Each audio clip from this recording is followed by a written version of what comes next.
Това е новият флагман Magic 8 Pro на Honor, за който вече знаем кога ще дойде в България и за колко ще се предлага на нашия пазар. Honor Magic 8 Pro предлага 6,71 инчов LTPO OLED дисплей с висока резолюция и пикова яркост до 6000 нита. Екранът е защитен от устойчивото стъкло Honor Nano Crystal Shield, рамката е алуминиева, а корпусът е от фибростъкло, което би трябвало да е по-устойчиво на дръскотини и счупване. Конфигурацията се базира на премиум чипсета Snapdragon 8 Elite Gen 5, 12 ГБ RAM плюс 512 ГБ вградена памет, а батерията е супер солидна, с капацитет цели 6270 мАч и с поддръжка на 100 W жично и 80 W безжично зареждане.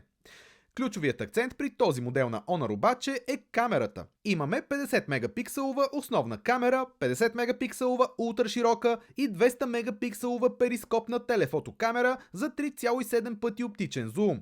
Отпред също има 50 мегапикселова камера плюс 3D TOF сензор. Наистина, много солидна система от камери, а резултати с нея можете да разгледате в nixonbao.com.